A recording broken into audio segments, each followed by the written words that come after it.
Adrian Cole, the young billionaire CEO, commanded boardrooms with an iron fist, but at home, he was completely outmatched. His opponents, his 6-year-old twin children, Liam and Leah. On the outside, Adrian was the picture of power, but inside, he was drowning in exhaustion. It wasn't that his kids were bad, they were just lost. 3 years ago, they lost their mother, and since then, a storm of grief and confusion had turned them into a whirlwind of chaos. The Cole mansion had a revolving door for babysitters. One after another, they arrived with bright smiles and left in tears, or fury, or sometimes they just vanished, not even bothering to collect their hefty paychecks. Adrian had tried everything. He offered astronomical salaries, hired top-tier nannies with glowing recommendations, and even consulted child psychologists, but nothing worked. The twins weren't looking for a caretaker. They were screaming for attention, and their chosen language was chaos. They pulled pranks that would make seasoned pranksters blush paint on priceless art, superglue on doorknobs, and a constant symphony of screams and laughter that echoed through the grand halls. One fateful morning, Adrian made a critical error in judgment. He had a make-or-break meeting with a group of powerful investors and, unable to find a sitter on such short notice, decided to host it at the mansion. He thought, just for a few hours, he could contain the storm. The meeting began smoothly. Charts were reviewed, projections were discussed, and Adrian was in his element, exuding confidence. That's when the first pop echoed from the hallway, then another, and another. Suddenly, the grand double doors of the meeting room burst open, and a tidal wave of rainbow-colored balloons poured in. Before anyone could react, the air filled with a shimmering cloud of glitter.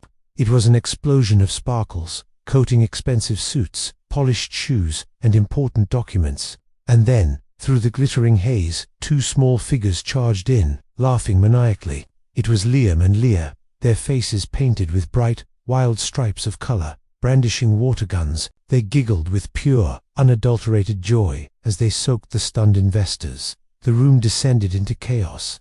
Men in $1,000 suits yelped as they were doused with water and covered in glitter. The meeting didn't just end, it imploded. One by one, the investors stormed out, sputtering apologies and disbelief. The latest babysitter, her face a mask of horror, quit on the spot and fled the mansion without a backward glance. The silence that followed was deafening. Adrian stood frozen amidst the wreckage of balloons and glitter, a monument of defeat. All the power, all the wealth, meant nothing. He couldn't even manage his own home.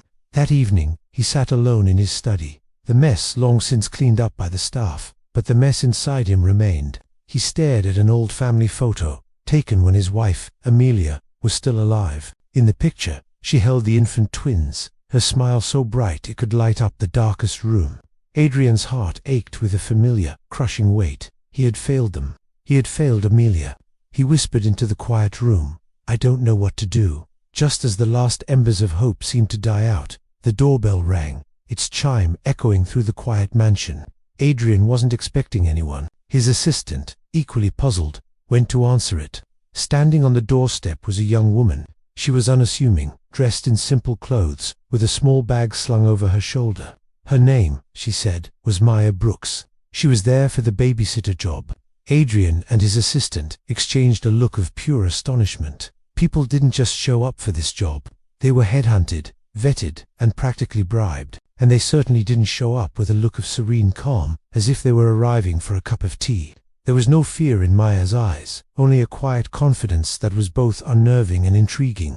"I understand," she said softly, her voice like a gentle melody. "I understand children who feel a little lost, skeptical but desperate." Adrian led her to the twins' playroom. Usually, the introduction of a new person would trigger an immediate high-decibel protest, but this time was different.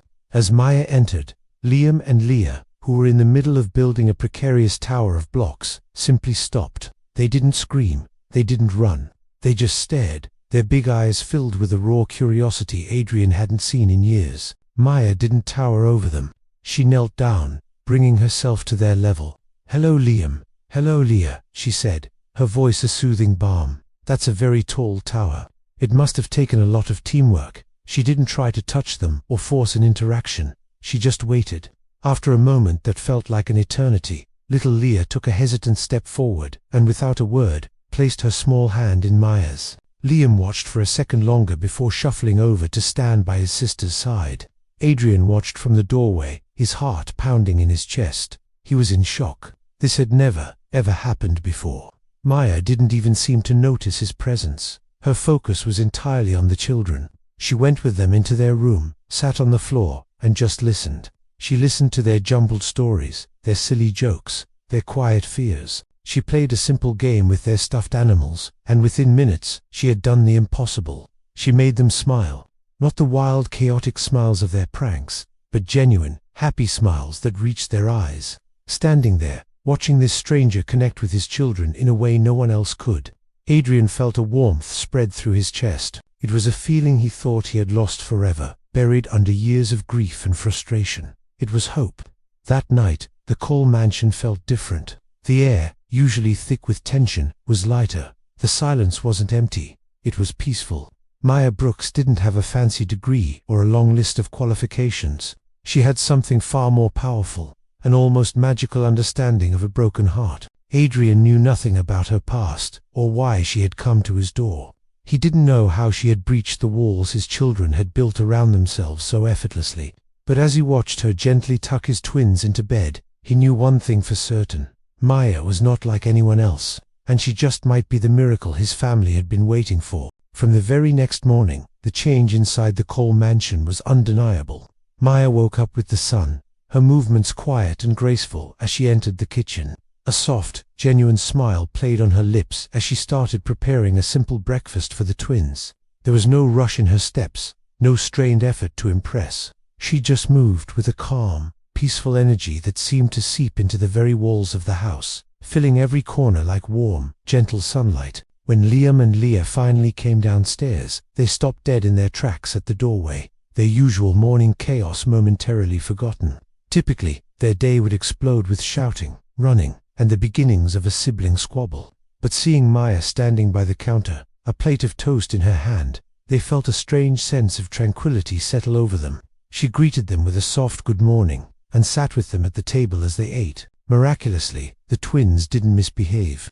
They didn't throw food or demand attention. Instead, they asked her questions, their voices filled with curiosity. They told her stories from their dreams, and when breakfast was over, they even helped her clear the plates, a sight so rare it was almost unbelievable. Adrian watched the whole scene unfold from the hallway, completely stunned.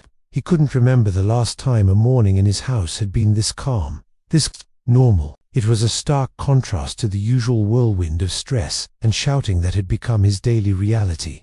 Over the next few days, this peaceful atmosphere wasn't a one-time fluke. Maya continued to work what felt like small miracles, all without ever seeming to try too hard.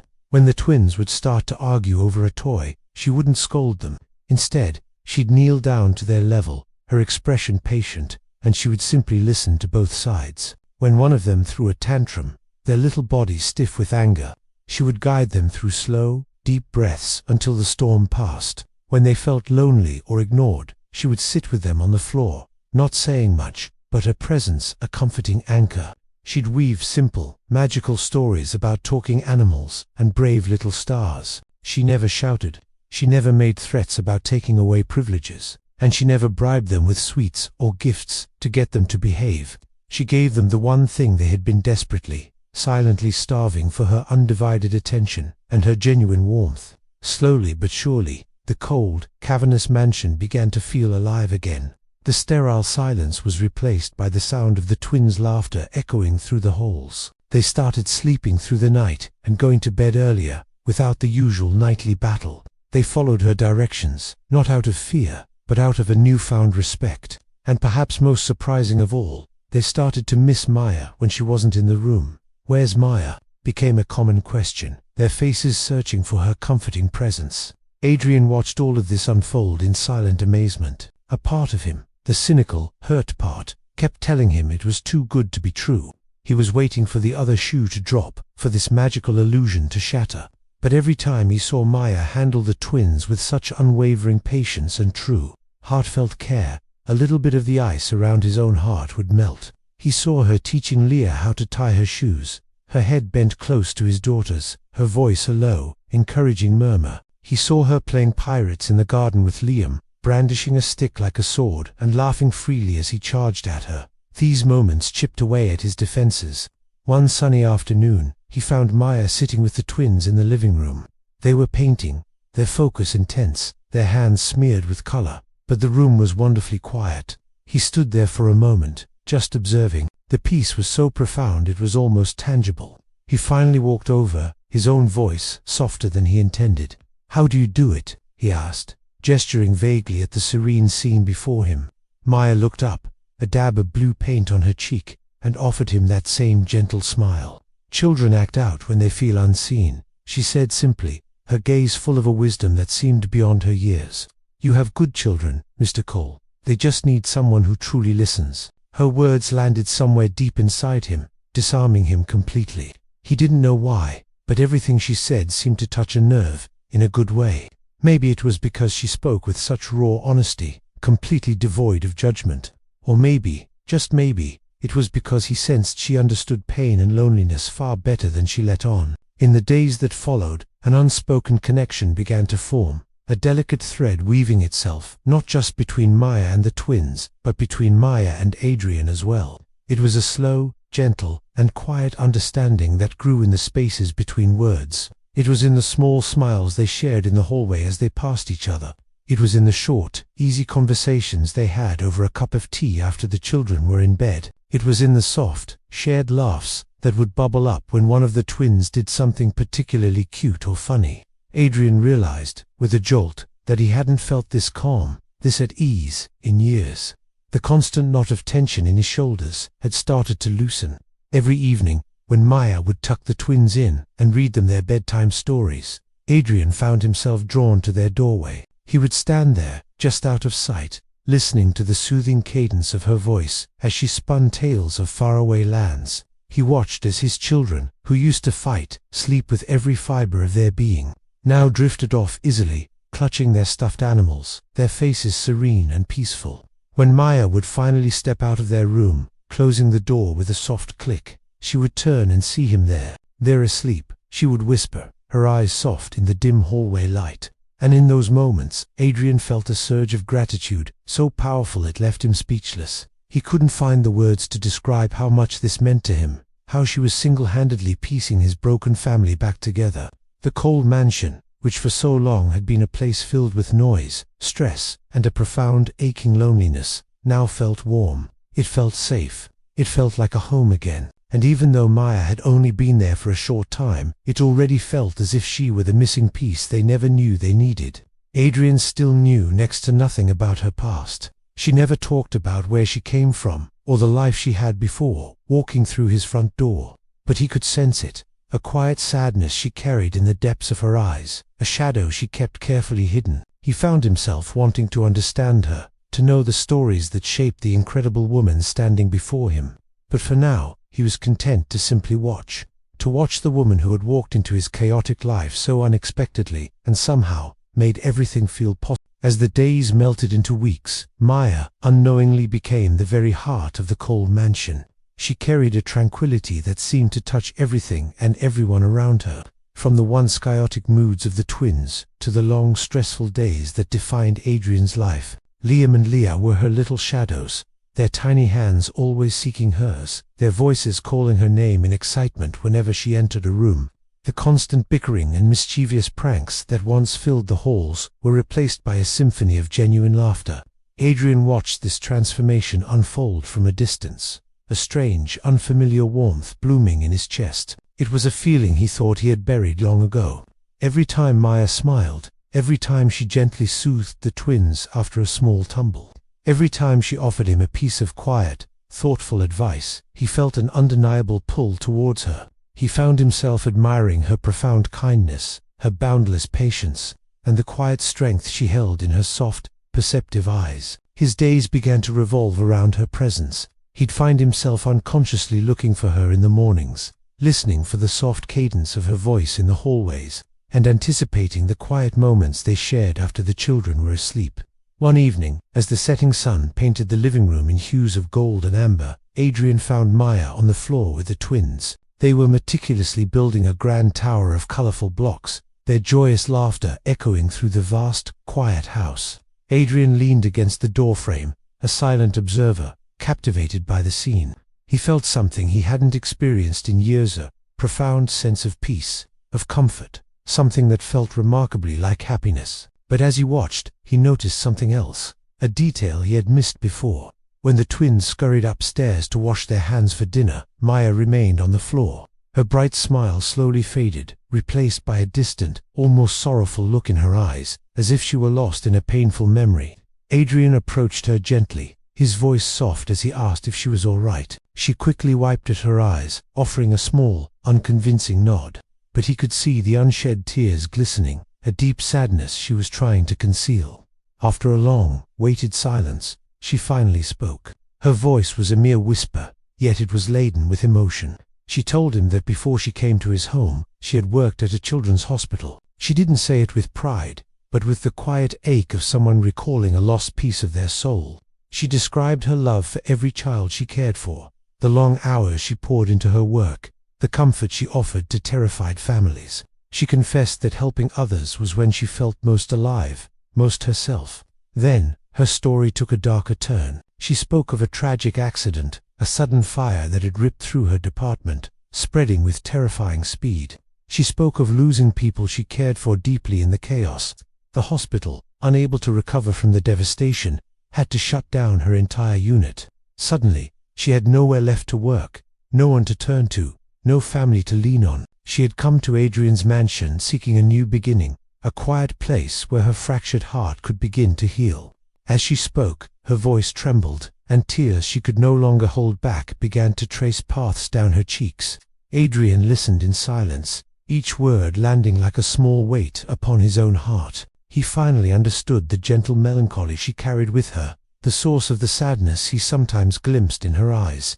In that moment of shared vulnerability, he felt closer to her than ever before.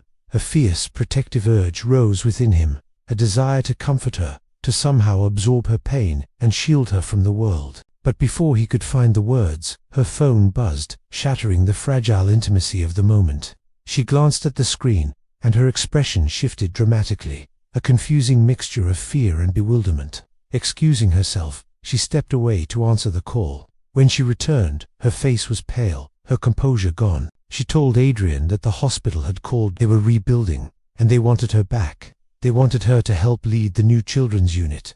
It was the dream she had once prayed for, an opportunity she thought was lost forever. But accepting it now meant leaving. It meant leaving the twins who adored her, leaving the house she had breathed life back into, and leaving Adrian. He felt his heart clench painfully. He didn't want her to go. Liam and Leah needed her, and he was beginning to feel something for her, something deep and profound, something as terrifying as it was beautiful. Maya stood frozen, desperately trying to hide her tears, her heart torn between the past she had mourned and the present she had built. In that instant, Adrian realized he was on the verge of losing the one woman who had changed everything for him, without her even knowing it. The peaceful days, the newfound warmth in his home, the flicker of hope he had finally allowed himself to feel it, could all vanish the moment she walked out the door. The thought of that loss was an ache far deeper than he ever could have anticipated. Something in the atmosphere of the mansion shifted that night. The air grew heavy, thick with unspoken fears. Even the twins, in their innocent way, sensed that something was wrong. Adrian felt a familiar cold creeping back in, a feeling of something precious slipping through his fingers. And Maya stood at a crossroads, caught between two worlds, unsure of where she truly belonged. The mansion that had once felt so cold and empty now felt warm, but terrifyingly fragile. And for the first time, Adrian Cole knew, with absolute certainty, that he couldn't just let her go. He couldn't let the light she brought into their lives be extinguished so easily. He had to fight for it, for his children, and for himself. The next morning, the mansion felt quiet, too quiet. Liam and Leah wandered around, holding their favorite toys, but the laughter from the past days was missing. Maya walked into the living room carrying breakfast, but her smile was small, almost forced. Adrian noticed it immediately. He sat at the table, his heart pounding. He could feel the tension in the air. "Maya," he said softly, "you don't have to hide it. I know something is wrong." Maya looked down at her hands, twisting her fingers nervously. She finally said, "The hospital called again. They really need me, and I don't know if I can say no. Adrian's chest tightened. He wanted to shout, to beg her to stay, but he knew he had to be careful. The twins walked over and hugged her legs, tears in their eyes. "Don't leave us, Maya," Leah whispered. Liam's small voice added, "We want you to stay forever." Maya looked down at them, tears forming, her heart aching. Adrian stood silently for a moment, then walked closer and took her hand. "You didn't just save my children," he said, his voice breaking. "You saved this home. And me. I don't want to imagine life without you." Maya looked into his eyes, seeing sincerity, seeing something she hadn't expected: love, care, and protection. Her own heart ached, torn between her dream job and the people who had already become her family. She took a deep breath, looked at the twins, then back at Adrian, and whispered, I don't want to leave either." Adrian felt a rush of relief and joy. He pulled her into a gentle hug while the twins clung to both of them. The room felt full of warmth, happiness, and a sense of belonging. The past fears, the loneliness, the stress, they all melted away in that one moment. Maya smiled through her tears, realizing she had finally found a place where she mattered. Adrian smiled too, feeling a love he never thought he would find again. That day, the mansion changed forever. It was no longer just a house filled with toys and chaos. It became a home full of love, laughter, and hope. And for the first time in years, Adrian and the twins knew that the future could be bright, because Maya was there with them. Weeks passed, and the Cole mansion transformed completely. With Maya there, the twins were happier than ever. They woke up smiling, ate their meals calmly, and even helped with small chores. Adrian noticed small changes in himself too. He started spending more time at home, reading bedtime stories, laughing at the twins' jokes, and enjoying simple moments he had long forgotten. Maya and Adrian grew closer each day. They shared quiet breakfasts, long walks in the garden, and small conversations that slowly turned into meaningful talks. Adrian finally found someone who understood him, someone who could make him laugh even when work was stressful, someone who made the mansion feel alive. One afternoon, while the twins were playing outside, Adrian and Maya sat on the porch, sipping tea. Adrian took a deep breath. "Maya, I know you came here to help the twins, but you've changed my life too. I don't want this to end." Maya smiled softly. "I didn't expect this either, but I feel like I belong here." They looked at each other, and in that quiet moment, words were no longer needed. The connection was clear. Life went on peacefully, but not without surprises. One day, the hospital called again, offering Maya the lead position, but this time she negotiated to work part-time. She could now help children in need while staying with the Cole family. She realized that she didn't have to give up her dreams to find love and family. Liam and Leah thrived under Maya's care. They learned responsibility, kindness, and patience, and most importantly, they learned how to trust and love again. Adrian watched them, full of pride and happiness, knowing that he and Maya had healed more than just his home, they had healed hearts. Months passed, and Adrian decided to host a small party for close friends and family. Everyone noticed the change in the mansion, the warmth that Maya brought, and the joy in the twins' eyes. One evening, after the party, Adrian held Maya's hand and said softly, "I don't know what the future holds, but I know one thing: I want you with us. Always." Maya's eyes filled with tears, and she hugged him tightly. "Always," she whispered back. That night, the mansion was quiet, but it was the perfect kind of quiet, the kind that felt safe, happy, and full of love. The twins slept soundly, dreaming of adventures with Maya, while Adrian and Maya sat together, watching the stars. They knew life would have challenges, but together, they could face anything. Love had entered the house unexpectedly, in the form of a kind, brave woman who had come to help to lost children, and in doing so, had changed the hearts of all who lived there. And so, the Cole mansion was no longer just a place of wealth and chaos. It was a home full of love, laughter, hope, and the promise of forever. Thanks for watching our story. If you enjoyed it, don't forget to like this video and subscribe to our channel for more content like this. We love hearing from you, so leave a comment below and let us know what you thought. See you in the next one.